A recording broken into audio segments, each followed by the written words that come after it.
Millennium Hindi पाठमाला 7 पाठ 18 कित्तूर की वीरांगना रानी चेन्नम्मा। सन 1857 की क्रांति की महानायिका थी झांसी की रानी लक्ष्मीबाई।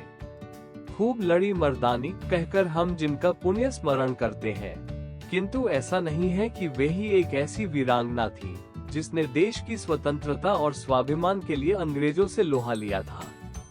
इससे पूर्व कित्तूर की वीरांगना रानी चेन्नम्मा गौरवशाली इतिहास का एक अध्याय लिख चुकी थी, किंतु हिंदी भाषी उत्तर भारतीय इनके विषय में कम ही जानते हैं, क्योंकि इनका जन्म दक्षिण भारत के काकतीय राजवंश में हुआ था।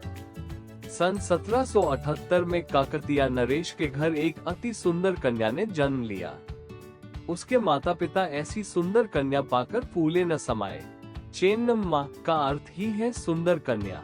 चेन्नम्मा की शिक्षा दीक्षा राजवंश की प्रतिष्ठा के अनुरूप ही हुई। घुड़सवारी, शस्त्रास्त्रों का अभ्यास, आखेट आदि युद्ध कलाएं उसे अपने वीर पिता से उत्तराधिकार में मिली थी। चेन्नम्मा को कन्नड़, उर्दू, मराठी और संस्कृत भाषाओं का भी ज्ञान दिया गया। बड़ी होने पर समयानुसार उसका विवाह कित्तूर के राजा मल्लसर्च से हुआ। कित्तूर आज के कर्नाटक राज्य का वह भाग है जो महाराष्ट्र की सीमा से लगता है। मल्लसर्च कित्तूर राज्य के 11वें शासक थे। राजा मल्लसर्च की मृत्यु के बाद चेन्नम्मा ने अपने सौतेले किंतु योग्य पुत्र शिवलिंग रुद्रसर्च को ही अपने बेटे सा प्यार दिया और राजकाज में उसका भरपूर पथ प्रदर्शन किया। उस समय भारत में अंग्रेजी राज्य की जड़ें दूर दूर तक फैल चुकी थीं। दक्षिण में Dharwad British east India company का एक प्रमुख केंद्र बना हुआ था। शिवलिंग रुद्रसर्ज अंग्रेजों का मित्र था और उसने समय समय पर अंग्रेजों की सहायता भी की थी, लेकिन छल बल से अपने राज्य का विस्तार करने वाले अंग्रेजों ने उस मित्रता को शीघ्र ही भुला दिया और 11 सितंबर 1824 को उसकी मृत्यु होने पर उन्होंने कित्तूर राज्य को हड़पने का बड़ा अच्छा अवसर समझा। उन्हें बहाना भी अच्छा मिल गया था। रुद्रसर्ज निस्संतान मरा था। वैसे तो अपनी मृत्यु से पूर्व राजा ने अपने एक संबंधी गुरुलिंग मल्लसर्च को गोद ले लिया था और वसीयत की थी कि राज्य का भार राजमाता चेन्नम्मा संभाले, लेकिन अंग्रेजों की गिद्ध दृष्टि ऐसी रियासतों पर लगी रहती थी जिनके राजा निस्संतान होते थे। गोद लिए गए पुत्र को वे उत्तराधिकारी नहीं मानते थे। अंग्रेजी राज्य के विस्तार की इस नीति के जनक थे लॉर्ड डलहौजी। लॉर्ड डलहौजी का संकेत पाकर धारवाड़ के कलेक्टर और पॉलिटिकल एजेंट थैंकरे ने रानी चेन्नम्मा को तरह तरह के सब्जबाग दिखाकर कई प्रलोभन दिए, मगर रानी अपनी स्वाधीनता का सौदा करने पर राजी न हुई। इधर थैंकरे को भी अपने मंसूबे पूरे करने के लिए 2 देशद्रोही यल्पा शेट्टी और वेंकट राव मिल ही गए, लेकिन रानी चेन्नम्मा निराश नहीं हुई। यदि कित्तूर में 2 देशद्रोही निकल आए थे तो गुरु सिद्धप्पा, बालना, रायना, गजवीर और चेन्न वासप्पा जैसे अनेक वीर योद्धा मातृभूमि के लिए शीश हथेली पर लिए तैयार खड़े थे। रानी ने अपने विश्वासपात्र दीवान से सलाह करके थैंकरे के पास संदेश भेजा कि कित्तूर राज्य के उत्तराधिकारी का प्रश्न राज्य का निजी प्रश्न है। कंपनी सरकार को इसमें हस्तक्षेप करने का कोई अधिकार नहीं है। कित्तूर स्वतंत्र राज्य है और स्वतंत्र ही रहेगा। हमें शांति पसंद है, किंतु स्वाभिमान और स्वतंत्रता के लिए हम युद्ध भी करेंगे। थैंकरे ने एक बड़ी सेना लेकर कित्तूर पर धावा बोला। ऐसा लगा कि छोटा सा राज्य कित्तूर तुरंत अपनी आजादी खो बैठेगा, किंतु रानी ने पहले से सर्वत्र युद्ध की तैयारियां कर रखी थी। उसने रण कौशल का परिचय देते हुए कमान बालना, रायना, गजवीर और चेन्न वासप्पा के हाथों में सौंप दी। कित्तूर के दुर्ग में बैठी रानी को उसके विश्वस्त गुप्तचर ने बताया कि थैंकरे ने कप्तान ब्लैक और लेफ्टिनेंट डिक्टन को 500 सिपाहियों के साथ कित्तूर के किले का घेरा डालने की आज्ञा दे दी है। कंपनी की फौज किले की ओर बढ़ रही है और वह किसी भी क्षण कित्तूर पहुंच सकती है। ये सुनकर रानी ने कहा, ये तो बड़ा शुभ समाचार है। चेन्नम्मा ने अपने दीवान गुरु सिद्धप्पा को आदेश दिया कि जनता को किले के संरक्षण में लेकर फाटक को बंद कर दो और बुजुर्गों पर आग उगलने के लिए तोपें तैयार रखो। वीर सैनिकों को युद्ध के लिए प्रेरित करते हुए रानी ने कहा, मातृभूमि के सपूतों, प्राणों की बाजी लगाकर भी हमें अपनी मातृभूमि की रक्षा करनी है।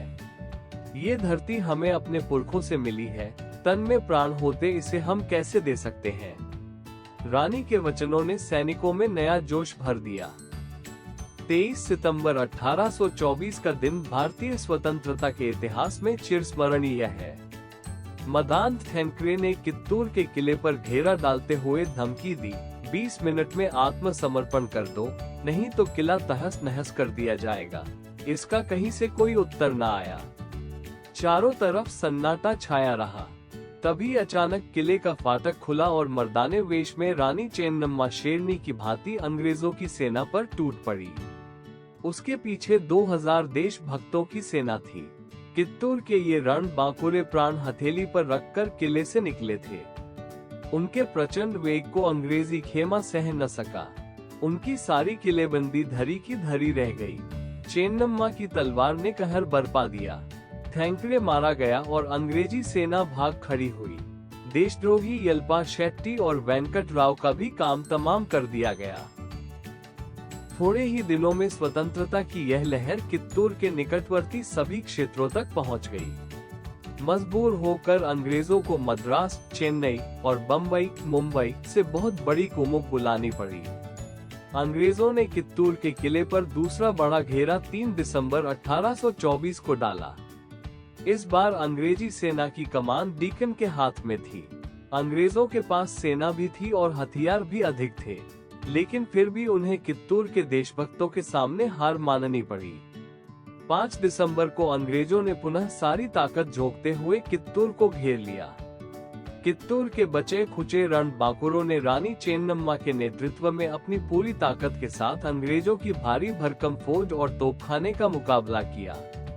मगर अंग्रेजों को पीछे से लगातार सहायता मिल रही थी, जबकि कित्तूर के पास कहीं से सहायता आने का कोई रास्ता न बचा था। फिर भी वे जी जान लगाकर अपनी मातृभूमि की रक्षा में डटे रहे। उनकी कमर तोड़ी गिने चुने देशद्रोहियों ने। रणचंडी चेन्नम्मा को बंदी बना लिया गया। अंग्रेजों ने कित्तूर को लूट लिया। उनके हाथ 3000 घोड़े, सैकड़ों हाथी, 2000 ऊंट, लोहे और कांसे की 36 तोपें, 5600 बंदूकें, 14 लाख रुपए नकद, हीरे मोती और स्वर्ण आभूषण लगे। रानी चेन्नम्मा को बेलहोगल के दुर्ग में कारागार में डाल दिया गया। गुरु सिद्धप्पा सहित कित्तूर के 20 सरदारों को फांसी दे दी गई। अकेले रायना बचकर भाग निकले। रानी को भरोसा था कि वे कित्तूर को मुक्त कराएंगे। कुछ वर्षों तक तो रायना अंग्रेजों को खूब छकाते रहे, लेकिन गुप्तचरों की सहायता से वे अंततः पकड़े गए। उन्हें भी फांसी पर चढ़ा दिया गया। रानी चेन्नम्मा ने ये दुखद समाचार बंदी गृह में सुना। वे इस आघात को सहन न कर सकी। 21 फरवरी 1829 को उनकी जीवन ज्योति सदा के लिए बुझ गई।